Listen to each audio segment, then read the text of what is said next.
Salam, perkenalkan nama saya Onina Fasan dari Bahasa dan Sastra Indonesia, Fakultas Ilmu Budaya, Universitas Airlangga. Di sini saya akan mempresentasikan karya akhir fonologi, pencarian dan penentuan fonem data bahasa Betawi. Langkah awal yaitu mencatat korpus data secepat mungkin dalam transkripsi fonetik. Untuk itu, pada slide selanjutnya akan ditayangkan kurang lebih 100 kata data bahasa Betawi.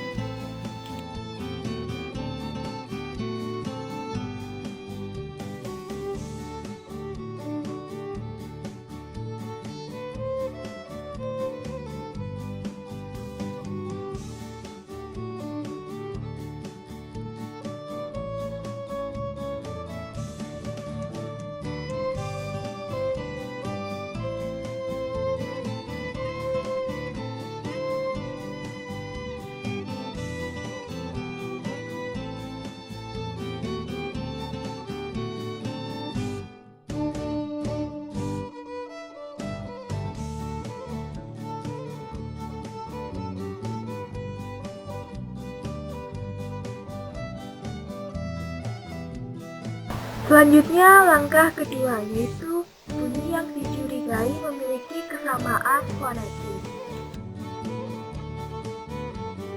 Cara menentukan bahwa bunyi-bunyi itu memiliki kesamaan fonetik dalam data ini berpedoman pada peta The International Phonetic Alphabet. Dari hasil transkripsi fonetis korpus data pada langkah pertama, diperoleh bunyi-bunyi sebagai berikut. Terdapat 10 bunyi vokoid dan 20 bunyi konsoid. Selanjutnya, memasangkan bunyi-bunyi yang dicurigai karena kesamaan fonetis sebagai berikut. Terdapat 23 bunyi yang dicurigai memiliki persamaan fonetis, yaitu bunyi I dan E, bunyi I dan U, bunyi E dan O, bunyi E dan E, bunyi E dan O, bunyi E dan A, bunyi O dan O, bunyi U dan O, bunyi U tinggi dan U rendah, bunyi I tinggi dan I rendah, bunyi E dan bunyi E, bunyi O dan bunyi E, bunyi P dan P, bunyi T dan D, bunyi K dan G, bunyi G dan glotal, glotal dan H, bunyi J dan J, bunyi E dan E, bunyi M dan N, bunyi N dan N, bunyi N dan A, bunyi N dan N. Pada langkah ketiga, yaitu mencatat bunyi-bunyi selebihnya, yaitu bunyi-bunyi yang tidak memiliki kesamaan fonetis. Bunyi tersebut adalah se, w, ya seperti dan ya. Pada langkah keempat, yaitu mencatat bunyi yang berdistribusi komplementer. Bunyi yang berdistribusi komplementer yang pertama ada kah onset dan glotal koda. Kah onset terdapat pada kata kaki, kulit, kita yang berarti kita, kakak yang berarti tidak. Selanjutnya, glotal sebagai koda terdapat pada kata cewek yang berarti perempuan, cowok yang berarti laki-laki, diri yang berarti berdiri, kakak yang berarti tidak, dan di atas yang berarti di atas. Jadi, kesimpulannya, bunyi kah dan glotal merupakan bunyi yang dicurigai dari fonem yang sama, yaitu fonem kah.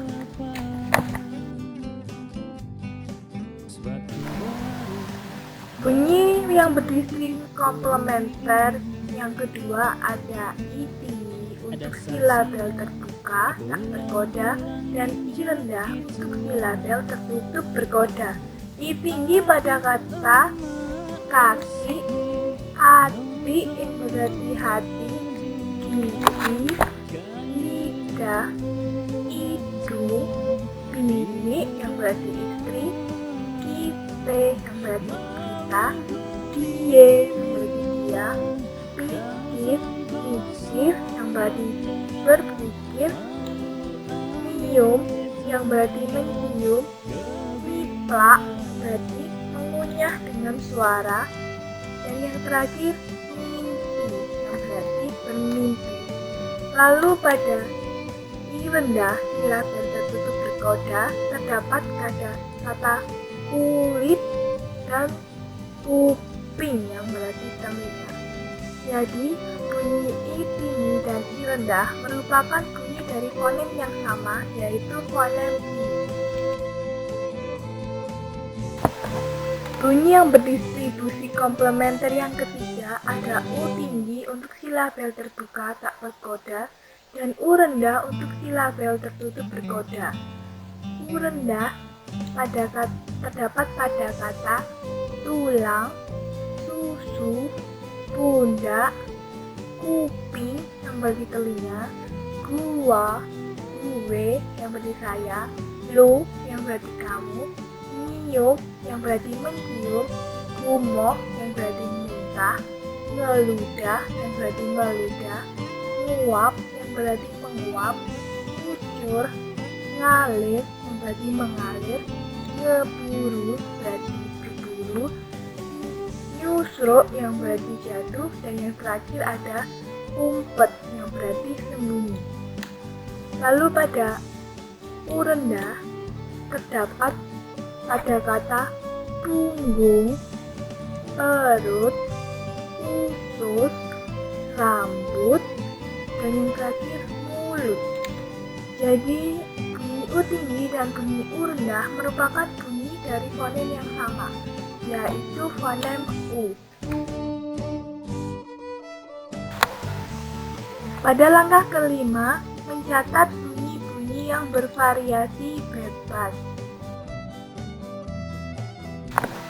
Untuk menentukan bunyi yang bervariasi bebas, saya membaginya menjadi seperti berikut.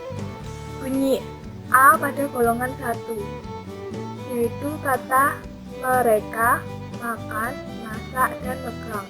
Lalu bunyi A golongan 2, yaitu pada kata gua yang artinya saya, nama, bagaimana yang artinya bagaimana. Lalu bunyi E pada golongan 2, yaitu ada kata gue yang berarti saya, name berarti nama, dan bagaimana yang berarti bagaimana, sehingga dapat disimpulkan menjadi seperti berikut, yaitu bunyi E sebagai koda dalam kata-kata golongan 2 dan bunyi A sebagai koda bervariasi bebas dengan bunyi E dalam kata-kata golongan 2, bunyi A sebagai koda dalam kata-kata golongan 1, sehingga bunyi A dan bunyi E adalah bunyi yang dicurigai dari fonem yang sama, yaitu fonem A.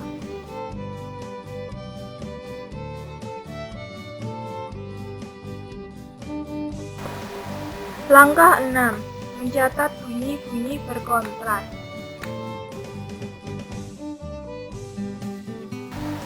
Dalam data bahasa Betawi ini ditemukan dua bunyi kontras, yaitu kontras pada lingkungan yang sama atau identik pada kata cowok yang berarti anak laki-laki dan cewek yang berarti anak perempuan, di mana bunyi O dan bunyi E merupakan bunyi dari fonem yang berbeda, yaitu fonem O dan fonem E. Dan juga kontras pada lingkungan mirip atau analogis pada kata ani dan ape, di mana bunyi ne dan bunyi pe adalah bunyi dari fonem yang berbeda, yaitu fonem ne dan pe.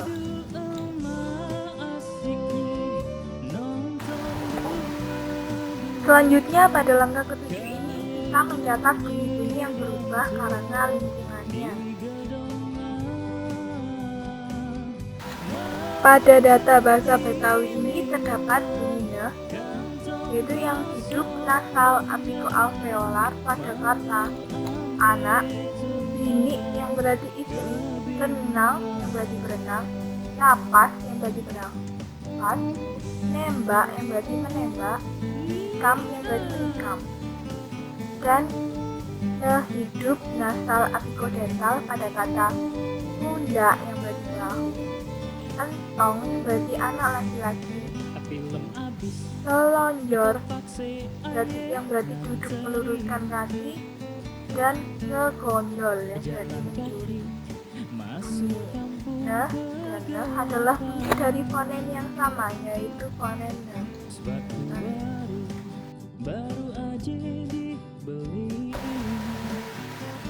Pada langkah 8 ini mencatat bunyi-bunyi yang menyebar secara simetris. Dicatat bunyi-bunyi dalam inventory fonetis dan fonetik condong menyebar secara simetris.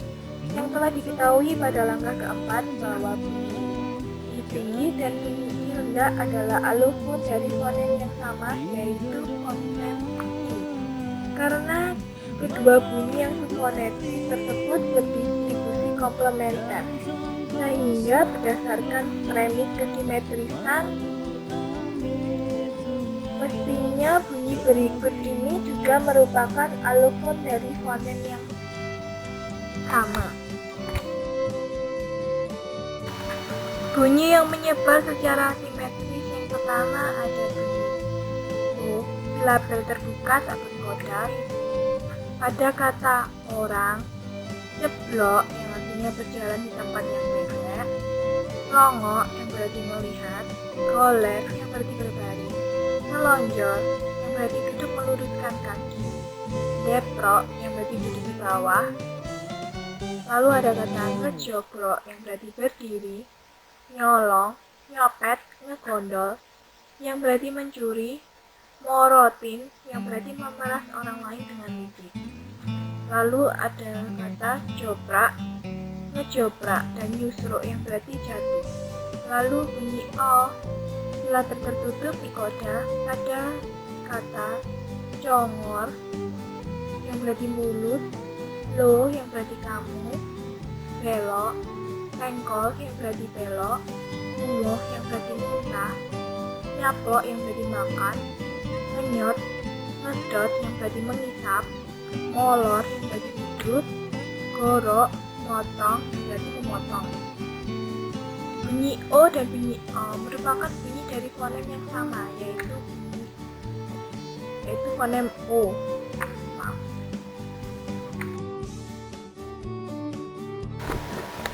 Selanjutnya ada bunyi E dan bunyi E. Bunyi E pada kata serut,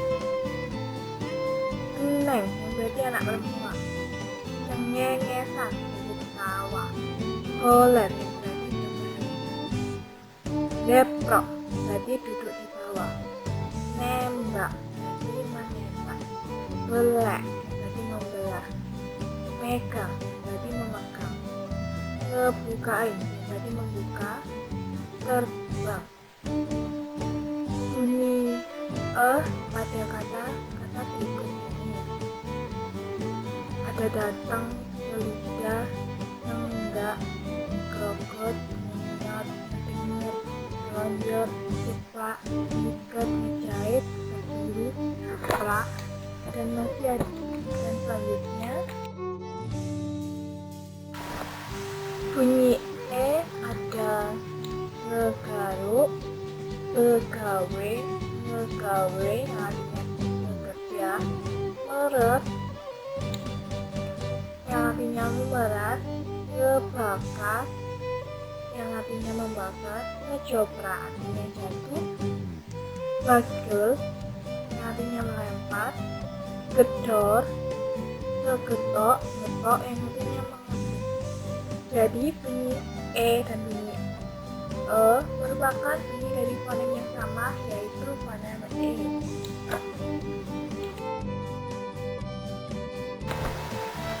Lalu ada bunyi B sebagai onset dan B sebagai koda. Bunyi B pada kata bocah yang artinya anak, ini artinya istri, babe artinya bapak, belek artinya menyembelih, begawe artinya bekerja, bagel artinya melempar. Lalu pada bunyi pe ada kata irup, menghisap, nguap yang berarti menguap, nyingkep, mangap yang berarti membuka, dan niup, meniup, dan di atas yang artinya di atas. Jadi bunyi be dan pa merupakan bunyi yang dicuri dari fonem yang sama, yaitu fonem be.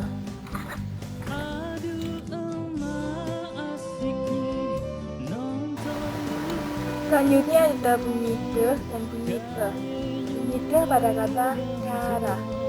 Ya, datang, artinya datang, di dalam, di atas, dan di bawah.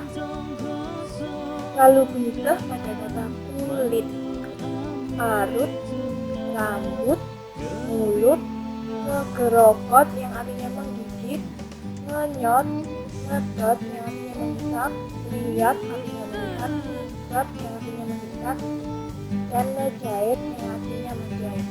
Bunyi de dan bunyi be merupakan bunyi yang dicurigai dari fonem yang sama, yaitu fonem de. Bunyi de dan bunyi be tergolong dalam bunyi hambat dental. Sebelum menutup presentasi ini, maka akan disampaikan kesimpulan sebagai berikut ini.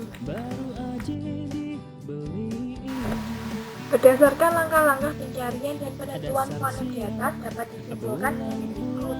Terdapat 10 fonem dari langkah-langkah tersebut, yaitu fonem K, fonem I, fonem U yang dicari dengan menggunakan langkah keempat, yaitu distribusi komplementer.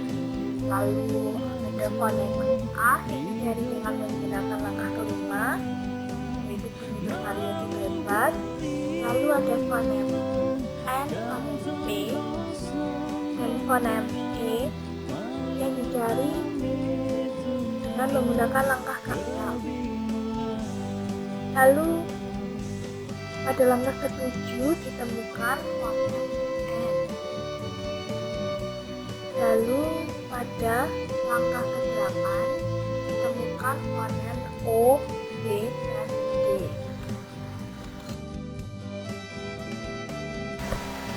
Yang kedua, bunyi yang dicurigai sebagai fonem terdapat pada fonem K, A, B, D. Yang ketiga, alofon yang ditemukan ada alofon U tinggi dan U rendah, I tinggi dan I rendah yang ditemukan melalui cara mencatat bunyi-bunyi yang berdistribusi komplementer. Lalu ada bunyi O dan O yang ditemukan melalui cara mencatat bunyi-bunyi berkontras atau dengan sama dan mencatat bunyi-bunyi yang menyebar secara simetri. Lalu ada alofon E, dan E yang ditemukan melalui cara mencatat bunyi-bunyi yang menyebar secara simetri. Ada alofon N yang ditemukan melalui cara mencatat bunyi-bunyi yang berubah tanpa lingkungannya.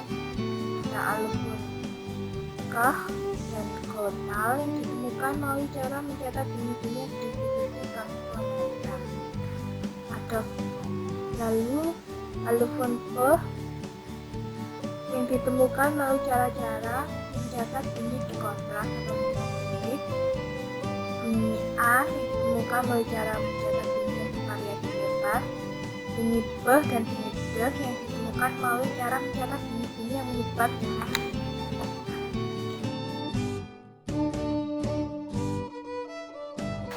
sekian presentasi dari saya. Mohon maaf bila ada kesalahan dan kekeliruan dalam presentasi. Dan terima kasih diucapkan.